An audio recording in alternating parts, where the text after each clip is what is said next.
तो विश्वामित्र जी के प्रभाव से सशरीर स्वर्ग चले गए। जब देवताओं ने देखा अनाधिकारी तप के बल से स्वर्ग भेजा गया, तो वहां से ढकेल दिया और वे नीचे को सिर डुबकी लगाकर तपस्या कर रहे थे, जल को स्तंभित करके।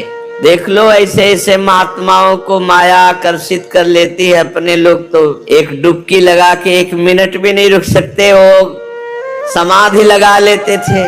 जल को स्तंभित कर दिया और थल की तरह बैठे समाधिस्थ। महाराज शौभरी जी ने देखा कि एक मत्स्य मछली से क्रीड़ा कर रहा है, मैथुन। उनके हृदय में आया कि ये मैथुन में तो सुख है, तभी तो एक छोटा सा जीव इतना आनंदित हो रहा है, तो मुझे ये सुख चाहिए।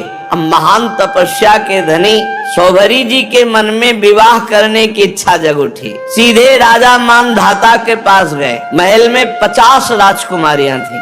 कहा कि एक भिक्षा में मुझे दो, मैं ब्याह करूंगा। अब बड़ी समस्या, शरीर से गंध आ रही, मछली जैसी, जल में समाधिस्थ, हड्डी हड्डी दिखाई दे रही।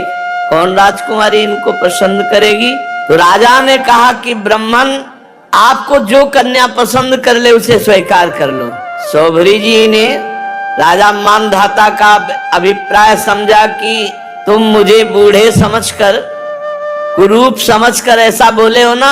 झुर्रियां पड़ गई, बाल पक गए, सिर कंपायमान है, तो सोच रहे होगे कि शौभरी को कौन वरण करेगा। तो अब मैं ऐसा रूप धारण करूंगा कि तुम्हारी 50 की 50 झगड़ा करके हमसे ब्याह करेंगे। राजा से कहा, तुम आदेश दो अपनी राजकुमारियों को कि शौभरी जी महल में पधार रहे हैं, जो पसंद करे वरण कर ले पति के रूप में। अब तो ऐसा सुंदर रूप संकल्प से बना, तपस्वी महापुरुषों के लिए क्या दुर्लभ।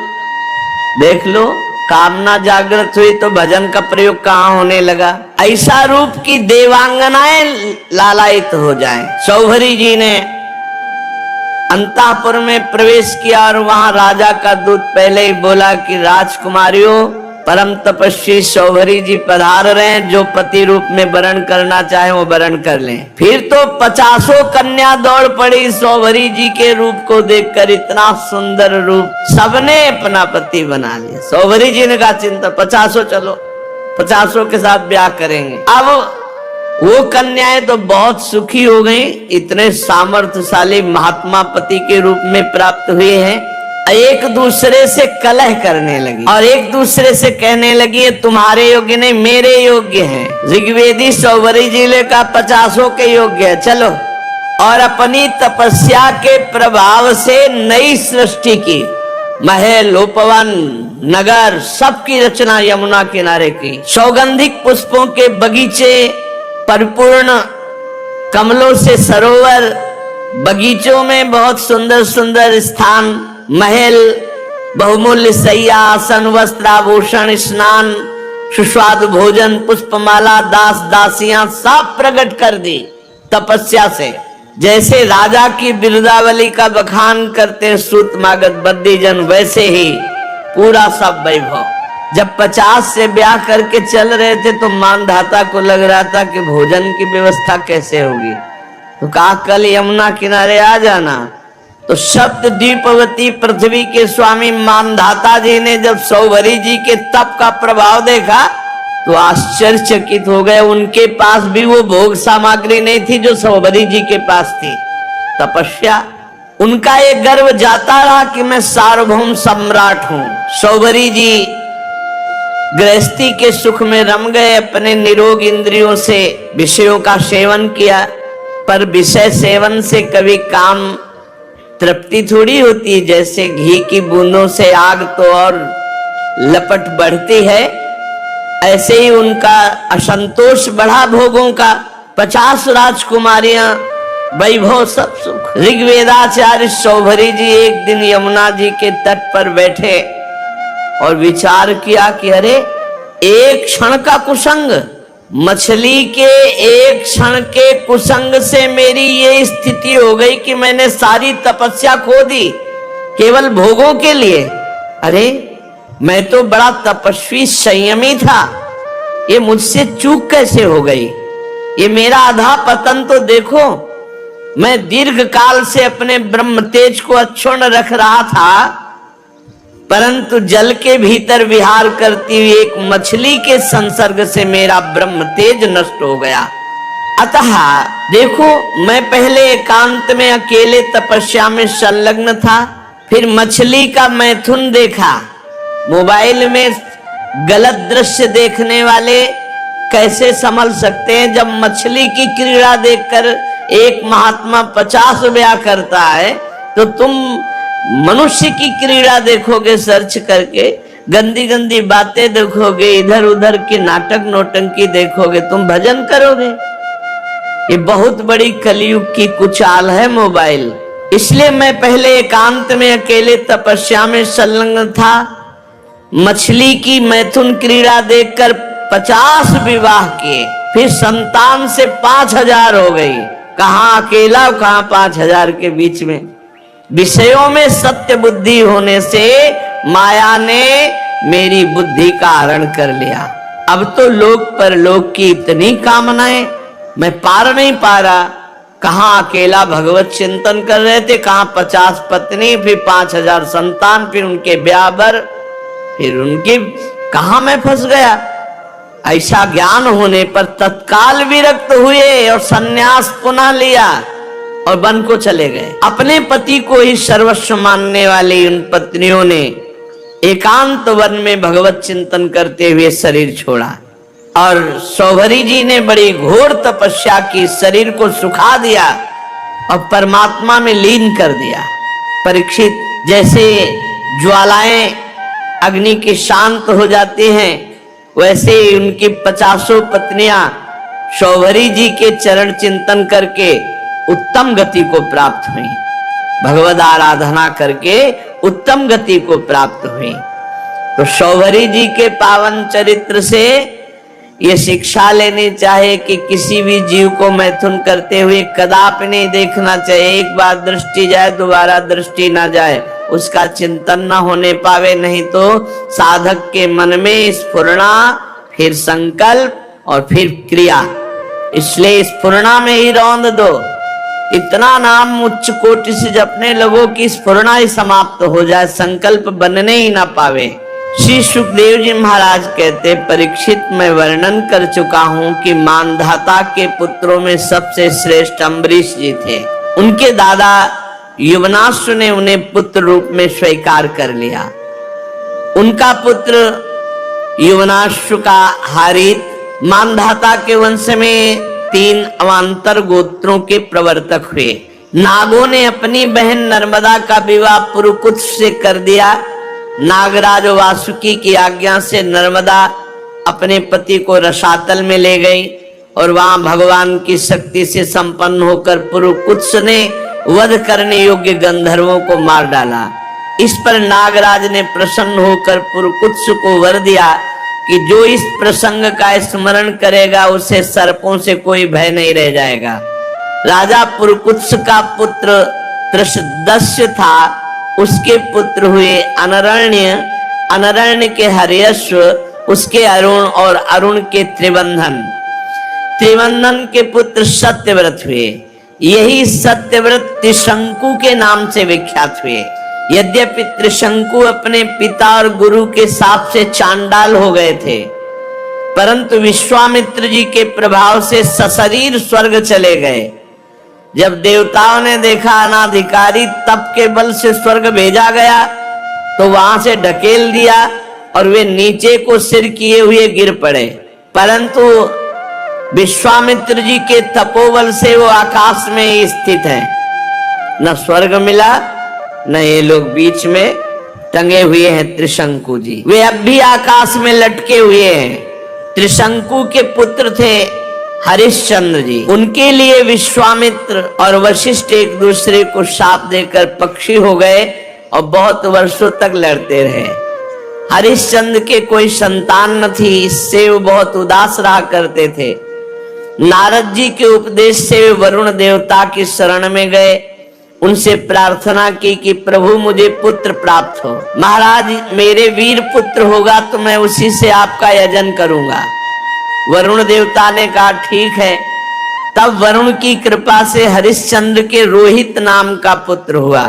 पुत्र होते ही वरुण ने आकर कहा, हरिश्चंद्र तुम्हें पुत्र प्राप्त हो गया, अब इसके द्वारा मेरा यज्ञ करो।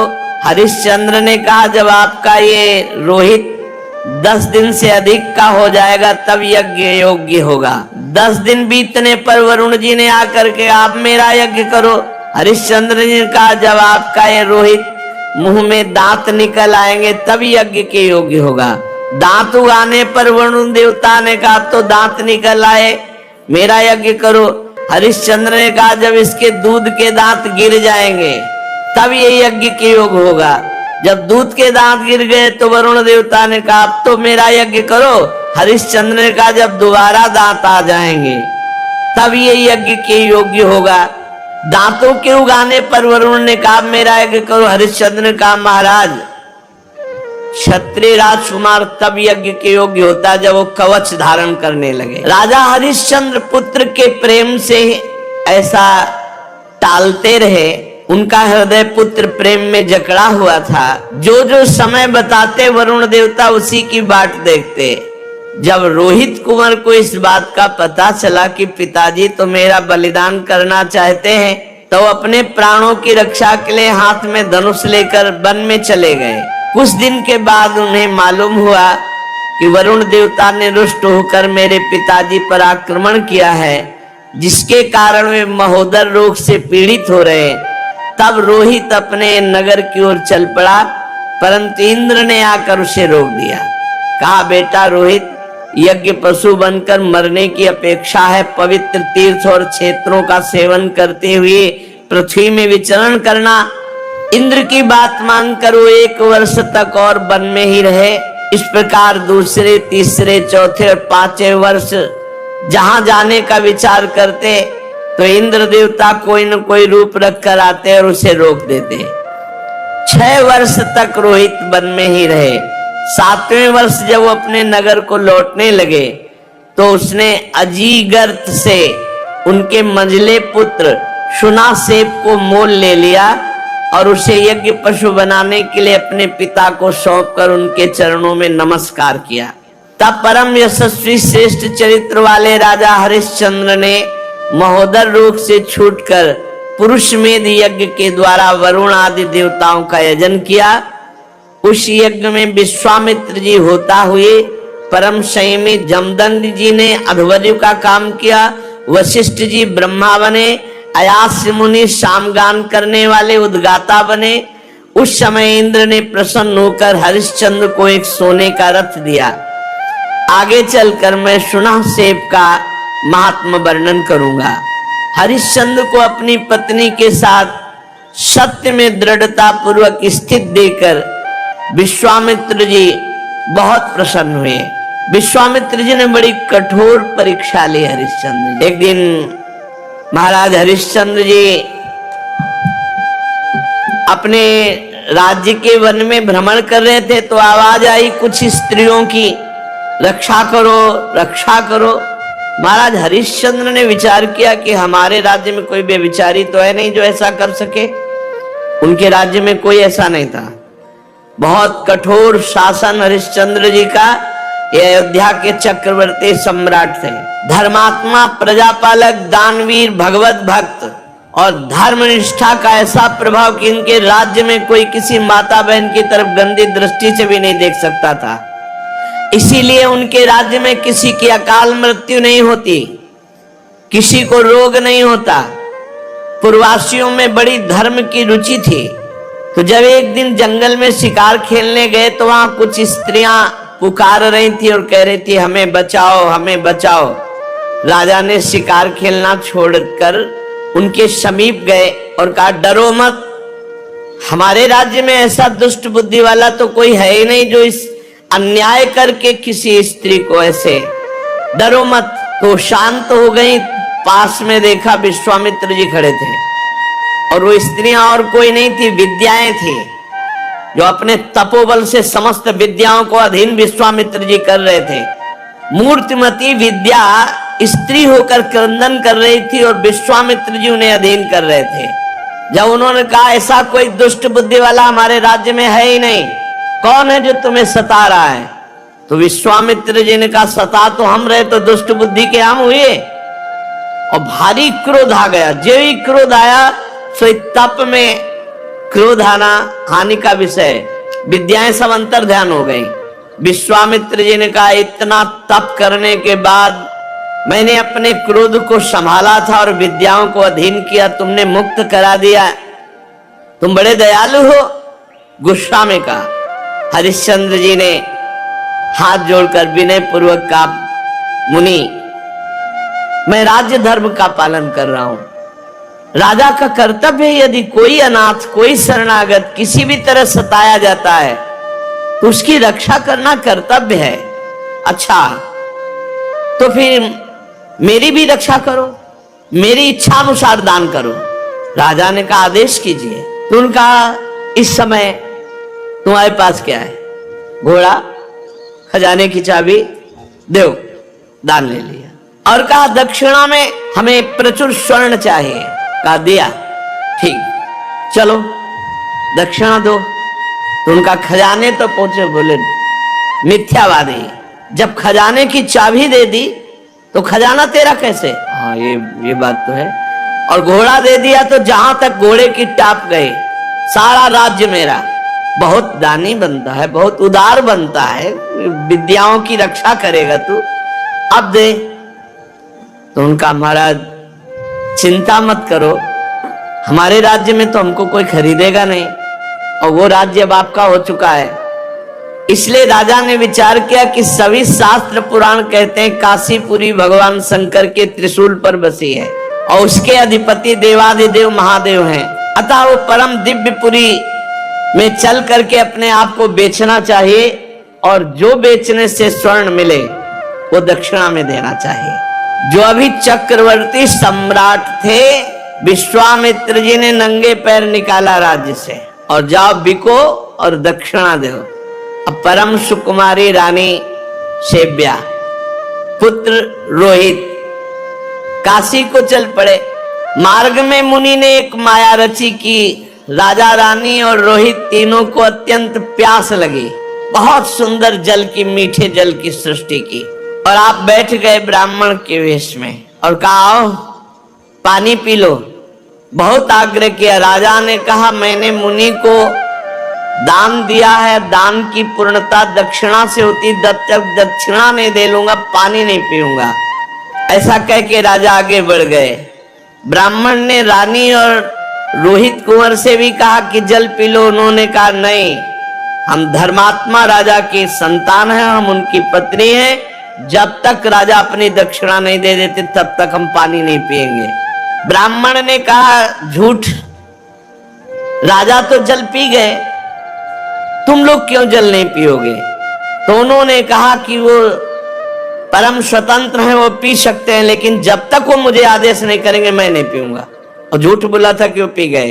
विश्वामित्र जी ने परीक्षा ली थी, बड़े प्रसन्न हुए और कहा जाओ जिस कार्य के लिए जा रहे हो।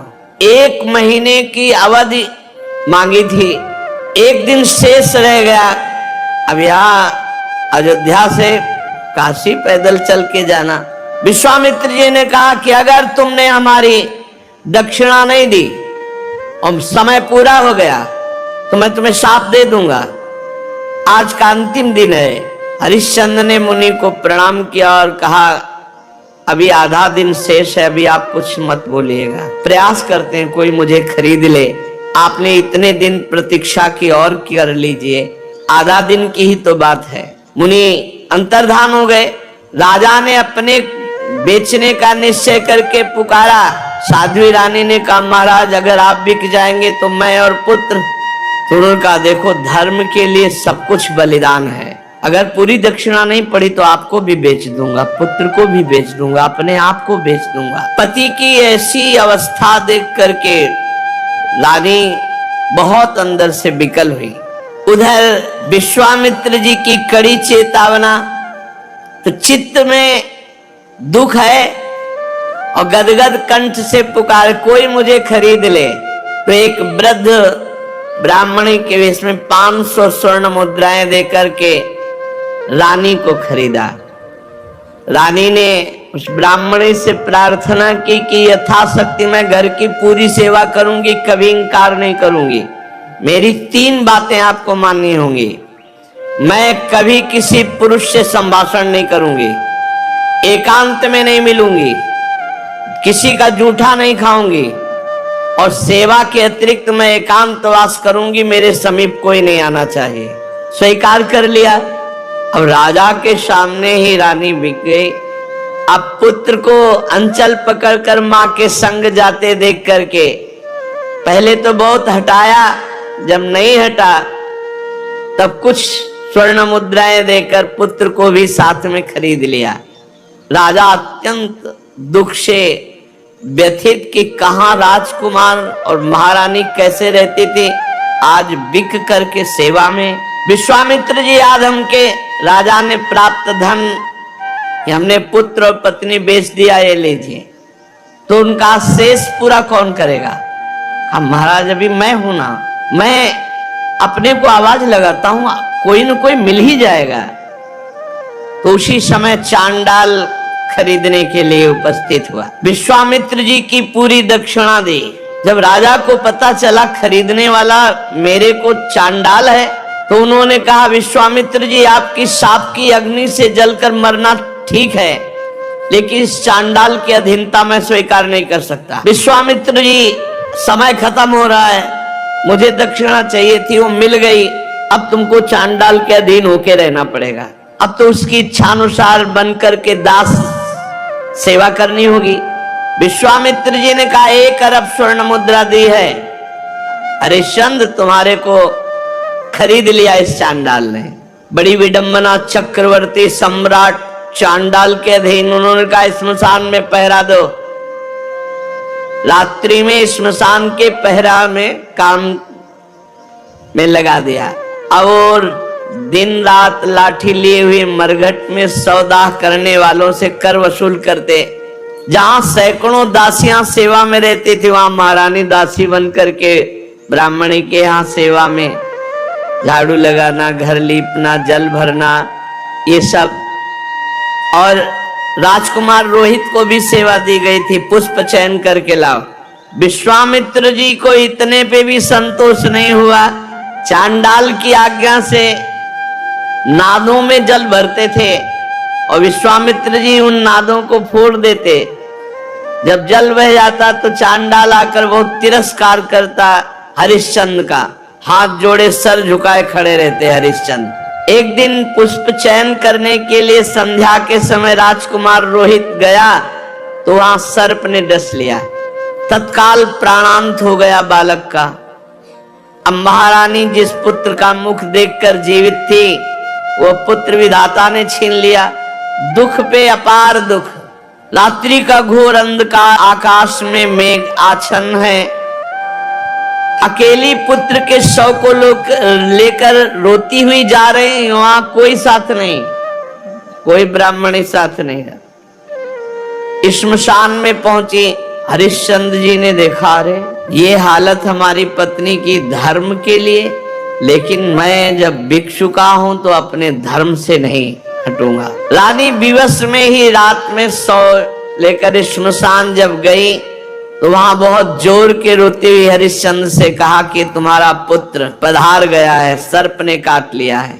हरिश्चंद्र बोले श्मशान के स्वामी का पहले कर दो, फिर आपके लिए बिक गई हूँ, आपके लिए बिकी हूँ पुत्र के सहित। तो पुत्र पधार गया है, हमसे कह रहे हो कर दो, कहां से दूं, क्या है हमारे पास? अयोध्या नरेश चक्रवर्ती सम्राट महाराज हरिश्चंद्र वज्रपात मानो हो गया हो, लेकिन हिले नहीं, अपने धर्म में रहे। उन्होंने कहा कि तुम कल्पना भी नहीं कर सकती हो कि हरिश्चंद्र का हृदय इस समय कैसा है।